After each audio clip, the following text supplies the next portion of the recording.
कागर में सागर, पड़म में भारत। भारत रत्न बाबा साहब डॉ. भीमराव अंबेडकर जी की जयंती के अवसर पर कलेक्ट्रेट सभागार में कार्यक्रम आयोजित किया गया।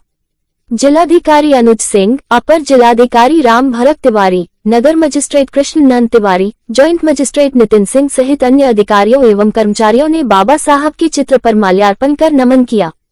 जिलाधिकारी ने सभी का हार्दिक स्वागत अभिनंदन करते हुए सभी को अपने विचारों को व्यक्त करने का अवसर दिया। सभी ने बाबा साहब डॉ.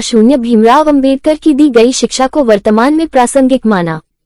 भारतीय संविधान निर्माण में बाबा साहब के संघर्ष व योगदान को सभी ने सराहा। जिलाधिकारी ने कहा कि कई अन्य जो हमारे महापुरुष हैं उनके भी जन्म दिवस को इसी प्रकार से मनाते हैं, क्योंकि जब इन महापुरुषों की जन्मतिथि को हम याद करते हैं तो कहीं न कहीं हम उनके जीवन के जो आधार है, उनकी जीवन शैली को लेकर चलते हैं। उस पर चलने के कारण वह महान बने होते हैं और उसी को जब हम अपने जीवन में उतारने की कोशिश करते हैं तो हमारे जीवन को भी एक सही दिशा मिलती है।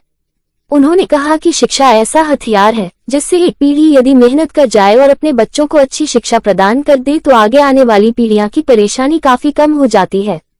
पढ़ाई के बल पर बहुत कुछ किया जा सकता है। शिक्षा का बहुत महत्व होता है, तभी व्यक्ति अच्छी शिक्षा के बल पर अच्छी स्थान पर पहुंचता है। बहुत से लोगों ने जो ऊंचाइयां हासिल की है, अपने माता पिता से आगे निकल गए हैं, तो यह बाबा अंबेडकर साहब से सीखने वाली चीज है। जिलाधिकारी ने कहा कि बाबा साहब के आदर्शों से हम सीख लेते हैं। यहाँ जो भी अधिकारी कर्मचारी उपस्थित है, सभी सामान्य परिवार से ही होंगे। सभी को किसी भी तरह का भेदभाव नहीं करना चाहिए। लड़का और लड़की के बीच शिक्षा को लेकर भेदभाव नहीं करना चाहिए।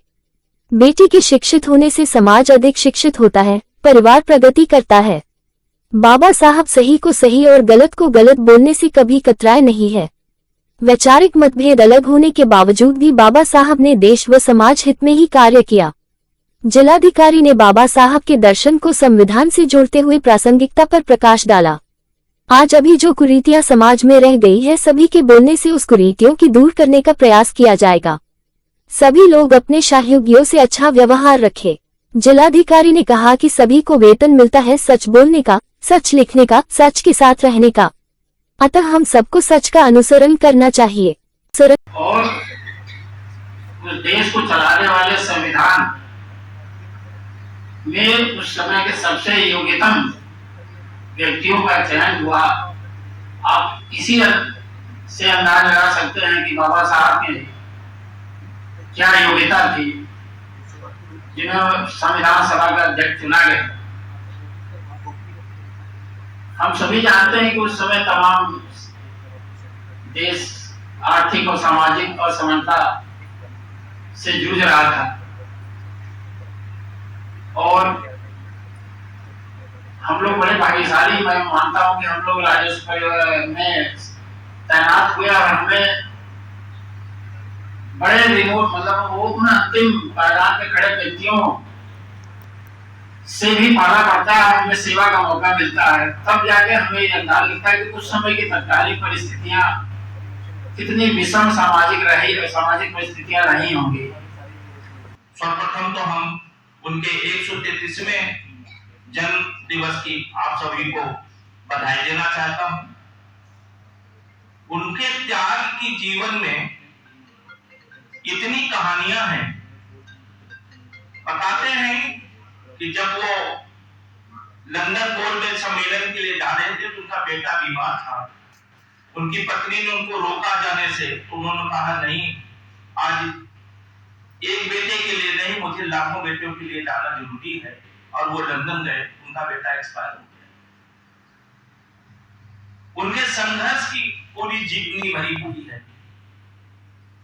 वो बताया संविधान के बारे में, हमारे सिटी मजिस्ट्रेट साहब ने विशेष से बताया।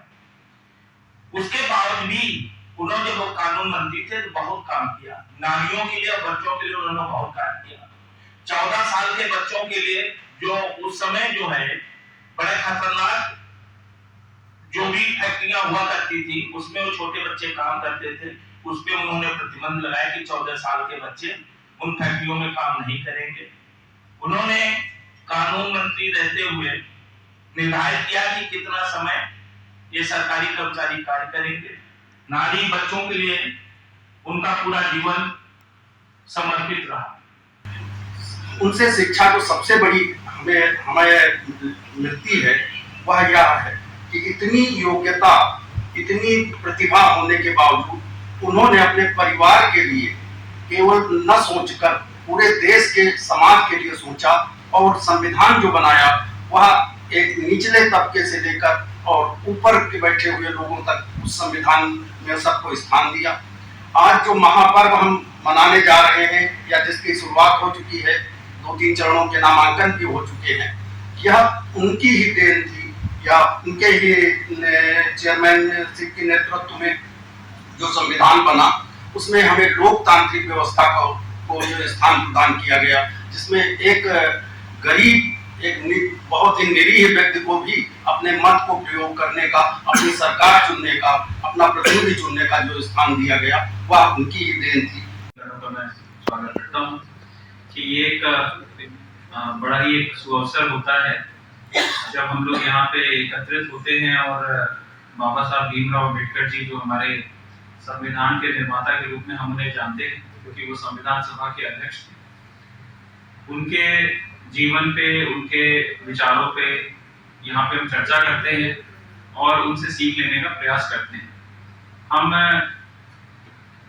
कई अन्य जो हमारे महापुरुष हैं उनके भी जन्म दिवस को इसी प्रकार से मनाते हैं क्योंकि जब हम महापुरुषों की जो जन्म तिथि को जब हम याद करते हैं तो कहीं ना कहीं हम उनके जो जीवन के जो आधार हैं, जो जीवन का वो जो बेसिक जो प्रिंसिपल लेके जो चलते हैं